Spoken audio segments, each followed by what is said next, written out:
In 1887, Wheeler & Wilson released this Model 9 sewing machine.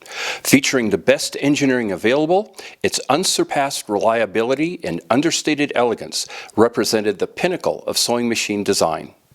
It was the Rolls-Royce of sewing machines. Unfortunately, it also had a Rolls-Royce price point, costing the equivalent of $6,000 in today's economy. But for those who could afford it, there wasn't a better machine to be had. To thread, place the spool on the spool holder and rotate it to the upright position.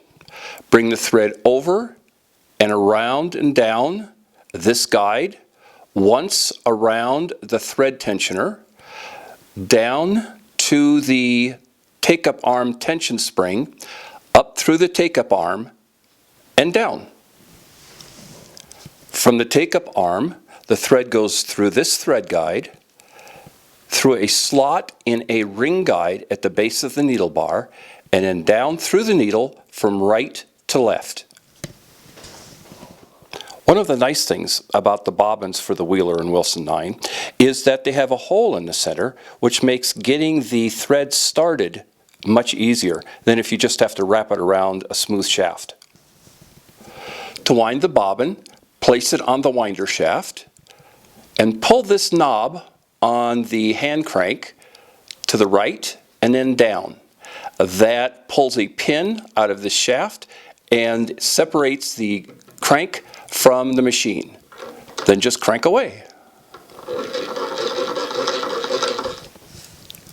Place the bobbin in the bobbin case so that the thread comes off this side. Feed the thread through this slot and bring it over and under so that it comes out under this guide finger.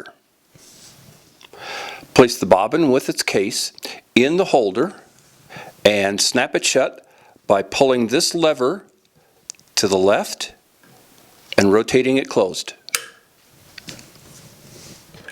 Bring the lower thread up in the usual way and you're all set for a great sewing experience.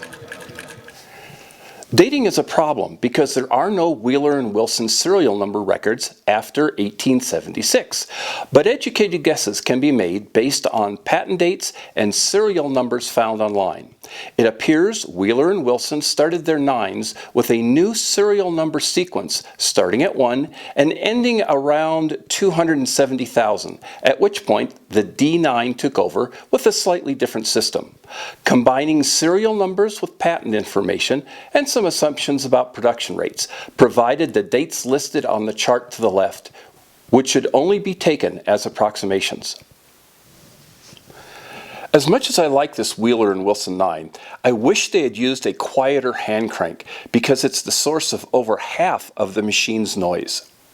In addition to this version with a freestanding hand crank, Wheeler & Wilson 9s also came with a body-mounted hand crank and a treadle version.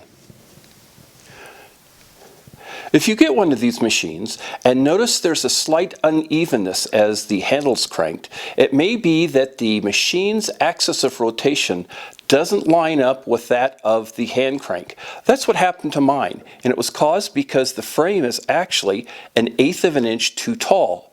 I solved this problem two ways. First, by chiseling out underneath the feet of the original base to get it aligned, and then finally by making this custom base. A similar issue can exist in the side-to-side axis.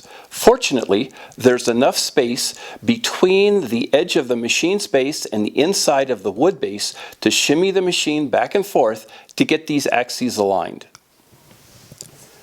Another trick to fine-tune these machines is to reduce the presser foot tension to the minimum that keeps the fabric moving smoothly through the machine. Because Wheeler & Wilson 9s run so smoothly, the amount of drag created by the presser foot can be felt in how hard it is to turn the crank. Easing up on the pressure foot tension makes turning the crank noticeably easier and smoother. When looking for patent dates, it pays to look not just at the patent date plate, but all over the machine. For example, on this Wheeler & Wilson 9, there's a patent date here and one on the thread spool holder. And speaking of the spool holder, why is this thing so weird? Well, the reason is that on a regular shaft type spool holder, if the spool is bumped and you get a loop of thread that comes off, it can get wrapped around the base of that, and then when you go to sew, the extra tension can break your thread. With this style, this shaft that holds it doesn't come all the way down, so if you get a extra loop of thread, it just pulls right out. But there is one caution with these. Modern spools can be so tall that if you push it down hard, they'll bind up. So if that happens and you have to use a tall spool, just break it back like that and it'll turn easily so it doesn't catch on that curve. One other oddity about this spool holder is that if you look very closely at the screw, at least on my machine, there is a very tiny capital letter N stamped into its head. Now, I've looked at all the other screws on the machine and none of them have letters on them, so that's an interesting little point. These Wheeler and Wilson 9s are outstanding additions to any collection and available for as little as $50. If you're looking for a 9 rather than a D9, which are almost 3 times as common, then it's a good idea to check the patent plate to make sure it states it's a 9. Many sellers refer to both models as being a 9. I hope you enjoyed this video. Our next project is restoring a Wheeler and Wilson D9, which is in such poor condition that we purchased it on a treadle for only $20. This one's going to be a challenge, but it'll be worth it because it'll enable me to show some of the differences between the two models. I hope you'll come back and see how it turns out. Until then, thanks for watching.